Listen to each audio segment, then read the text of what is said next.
Assalamu alaikum wa rahmatullahi wa barakatuhu. Alhamdulillah wassalatu wassalamu ala rasulillahi amma ba'd. கணியத்திற்குரிய அல்லாஹ்வின் நல்லடியார்களே, சல்மான் அல் ஃபாரிசி ரலியல்லாஹு அன்ஹு அறிவிக்கக்கூடிய செய்தி புகாரி என்ற நூலிலே 883வது செய்தியாக பதிவு செய்யப்படுகிறது.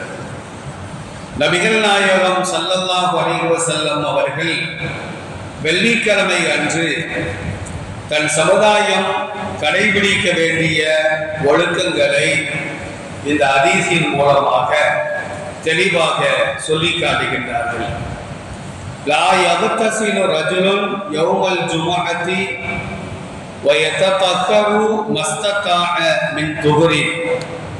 வெள்ளிக்கிழமை அன்று நல்ல விதமாக குளித்து முடிந்த அளவு சுத்தமாகி வயத்தகினோ மின் துகுனிகி அவ் யமசு மின் தீபி பைத்திகி, தன்னுடைய வீட்டில் உள்ள நறுமணத்தை பூசிக்கொண்டு தனக்கு சொந்தமான எண்ணெயை தேய்த்து கொண்டு யார் பள்ளிவாசலுக்கு வந்து சேர்ந்திருக்கின்ற இருவருக்கு மத்தியிலே பிரிக்காமல் தனக்கு விதிக்கப்பட்டதை தொழுது இமாம் உரையாற்றுகின்ற பொழுது வாய் மூடி அமைதியாக இருந்து அதை செவிமடுத்தால் இல்லா குஃபிரலகு மா பைனகு வ பைனல் ஜும்அத்தில் உக்ரா, அந்த ஜும்மாவுக்கும் அடுத்த ஜும்மாவுக்கும் இடைப்பட்ட சிறு பாவங்களை எல்லாம் அல்லாஹ் மன்னித்து விடுவான் என்று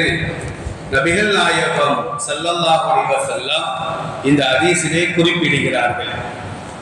வெள்ளிக்கிழமை அன்று பருவ வயதை அடைந்த ஒவ்வொரு முஸ்லிமான ஆண்களும் பெண்களும் கடைபிடிக்க வேண்டிய ஒழுக்கங்களை நபிகள் நாயகம் ஸல்லல்லாஹு அலைஹி வஸல்லம் அவர்கள் கூறுகின்றார்கள். முதலாவதாக வெள்ளிக்கிழமை அன்றாவது நல்லவிதமாக நாம் பல் துலக்க வேண்டும். முஸ்லிம் என்ற நூலில் 1400வது ஹதீஸாக பதிவு செய்யப்படுகிறது. பல் துலக்க வேண்டும். பல் துலக்குவதையும் நன்மையான காரியமாக ஆக்கிய ஒரே மார்க்கம் இஸ்லாமிய மார்க்கம் தான். நபிகள் நாயகம் ஸல்லல்லாஹு அலைஹி வஸல்லம் கூறுவார்கள், என் சமுதாயத்திற்கு சிரமமாக இருக்கும் என்று நான் கருதவில்லை என்றால் ஒழுச்சுகின்ற பொழுதெல்லாம் நான் பல் தேய்க்கும்படி கடமையாக்கி இருப்பேன் என்று சொன்னார்கள். ஒழுச்சுகிறது பெரும்பாலாக இருக்கு. அதுல வர ரசூலுல்லாஹ் மட்டும் பல் தேய்ப்பதை கடமையாக்கி இருந்தால் ஒவ்வொரு நாளும் குறைந்தது 5 தடவைகளாவது நாம் பல் தேய்க்க வேண்டும். பல் தேய்க்கவில்லை என்றால் அவர் குற்றவாளியாக ஆக்கப்பட்டு விடுவார். தன் சமுதாயம் அதை ஒழுங்காக செய்யாது என்ற காரணத்தினால்தான் பல் தேய்ப்பதை நான் கடமையாக்கவில்லை என்று நபி ஸல்லல்லாஹு அலைஹி வஸல்லம் கூறுகிறார்கள். பல் தேய்ப்பது என்று சொன்னால் நாம என்ன நினைக்கிறோம், மிஸ்வாக்கு குச்சின்னு ஒரு குச்சி இருக்குது, அதை வச்சு மட்டும்தான் பல் தேய்க்கணும் அப்படின்னு நம்ம நினைக்கின்றோம். மிஸ்வாக்கை வைத்தும் பல் தேய்க்கலாம், ஆலமரத்து குச்சியை வைத்தும் பல் தேய்க்கலாம், வேப்பங்குச்சியை வைத்தும் பல் தேய்க்கலாம், பிரஷை வைத்தும் பல் தேய்க்கலாம். ஒன்றும் கிடைக்கவில்லை என்றால் வலது கை ஆள்காட்டி விரலை வைத்தாவது அந்த பற்களை நாம் சுத்தமாக்கி கொள்ள வேண்டும். ஏதாவது ஒரு வகையில அந்த பல் சுத்தமாக வேண்டும் என்று நபிகள் நாயகம் ஸல்லல்லாஹு அலைஹி வஸல்லம் சொல்வார்கள். காரணம் என்ன தெரியுமா? பற்களை நாம் சுத்தப்படுத்தவில்லை என்றால் அவருடைய வாயிலே ஒரு துர்வாடை வரும். துர்வாடை வரக்கூடிய ஒரு நபர் நமக்கு அருகிலே தொழுகிறார் என்று வைத்துக் கொள்வோம். அவர் வாயை தொடர்ந்தால், வாயை திறந்தால் அந்த வாடை நமக்கு வரும். சண்டானம் பக்கத்தில் இப்படி பல் தேய்க்காம இருக்கிறாங்க அப்படின்னு நாம திட்டுவோம். நாம திட்டுறோமோ இல்லையோ, நமக்கு அருகில் இருக்கக்கூடிய இருக்கக்கூடிய நம்முடைய புலன்களுக்கு அப்பாற்பட்ட வானவர்கள் என்ன செய்றாங்க அப்படின்னா அவனை ஏசுகின்றார்கள், திட்டுகின்றார்கள் என்று நபிகள் நாயகம் ஸல்லல்லாஹு அலைஹி வஸல்லம் சொல்வார். அதனால குறிப்பிட்ட ஒரு குச்சியை வச்சுதான் தேய்க்கணும் அப்படின்லாம் அவசியம் கிடையாது. நாம ஏதாவது ஒரு வகையில பற்களை நாம் சுத்தப்படுத்திக் கொள்ள வேண்டும்.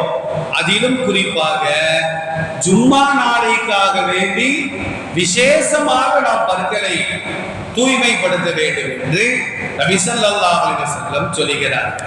இரண்டாவது ஒழுக்கம், நல்ல விதமாக நாம் குளிக்க வேண்டும். மூன்றாவது, ஆண்களாக இருந்தாலும் பெண்களாக இருந்தாலும் தலைமுடிக்கு எண்ணெய் தேய்க்க வேண்டும். இன்னைக்கு பெரும்பாலும் இளைய சமுதாயம் எண்ணெய் தேய்க்கிறதே மறந்துருச்சு.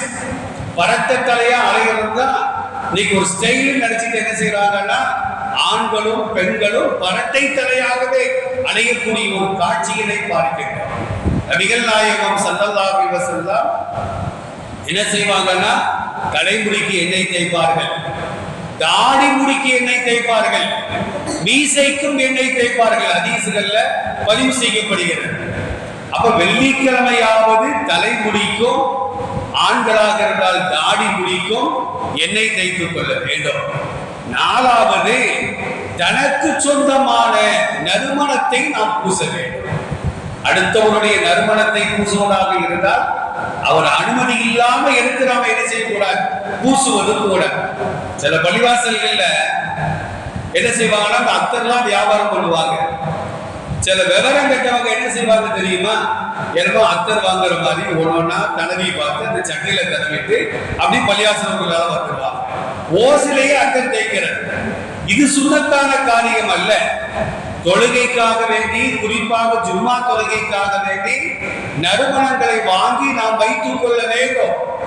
நறுமணங்களை பூசுவது எனக்கு பிரியமானது. நபி ஸல்லல்லாஹு அலைஹி வஸல்லம் ஒரு ஹதீஸிலே சொல்லி காட்டுவார்கள். அடுத்து, இருக்கின்ற ஆடையில் நல்ல ஆடையை நாம் அணிந்து கொள்ள வேண்டும். பள்ளிவாசலுக்கு வர வேண்டும். பள்ளிவாசலுக்கு வந்து சில பேர் என்ன செய்வாங்கன்னா ரெண்டு பேர் சேர்ந்து உட்கார்ந்து இருப்பாங்க. அதுக்கு இடையில நுழைஞ்சுக்கிட்டு உட்கார்ந்து எவ்வளவோ இடம் இருக்கும். அப்படிலாம் அங்கெல்லாம் உட்கார்றது இல்லை. இந்த ரெண்டு பேரையும் பிரிச்சுட்டு நடுவில் போய் உட்கார்றது. அதான் நபி ஸல்லல்லாஹு அலைஹி வஸல்லம் சொன்னார்கள், சேர்ந்திருக்கின்ற இருவரை பிரிக்காமல் ஒருவர் பள்ளிவாசலுக்கு வந்து அவருக்கு விதிக்கப்பட்ட முன்சுன்னத், அந்த முன்சுன்னத்தை அவர் தொழுதுவிட்டு இமாம் மிம்பரிலே ஏறிவிட்டால், உரையாற்ற தொடங்கிவிட்டால், யார் வாய் மூடி அமைதியாக அந்த உரையை செவிமடிக்கிறாரோ அவருக்கு எல்லாம் என்ன செய்வான் தெரியுமா, இந்த ஜும்மால இருந்து அடுத்த ஜும்மா வரைக்கும், அடுத்து அதிகமாக 2 நாட்கள், மொத்தம் 10 நாட்கள் அவர் செய்த பாவங்களை, சிறு பாவங்களை அல்லாஹ் மன்னிப்பான் என்று இந்த ஹதீஸின் மூலமாக நபி ஸல்லல்லாஹு அலைஹி வஸல்லம் சொல்வார். அல்லாஹ் அல் குர்ஆன்ல ஒரு வசனத்திலே சொல்லுகின்றான், மன் ஜாஅ பில் ஹஸனத்தி ஃபலஹு அஷ்ரு அம்சாலிஹா. அல்லாஹ்விற்காக வேண்டி ஒருவர் ஒரு நன்மையான காரியத்தை செய்தால் அதுபோன்று 10 நன்மைகள் செய்தால் என்ன கூலி கிடைக்குமோ அந்த கூலியை அல்லாஹ்வுக்கு கொடுப்பான். அதனாலதான் ஒரு ஜும்மா நான் தொழுதால் 10 நாட்களுக்கு அந்த நன்மைகள் கிடைக்கும் என்பதாக அல்லாஹ் ரப்பல் ஆலமீன் வசனத்தை ஆதாரமாக வைத்து நபிகள் நாயகம் ஸல்லல்லாஹு அலைஹி வஸல்லம் சொல்கிறார்கள். இந்த சுன்னத்துகளை நாம் பேணுவோம். சில பேர் இமாம் குத்துபா போடும்போது பேசுவாங்க, பேசுவது கூடாது.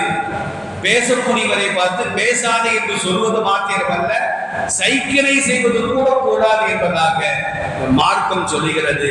இந்த ஒழுக்கங்களை பேணி ஜும்மாவை தொழுவோம், அல்லாஹ்வுடைய அருளை பெறுவோம். அல்லாஹ் அந்த பாக்கியத்தை நம் அனைவருக்கும் நிரப்பமாக தந்தல் புரிவானாக.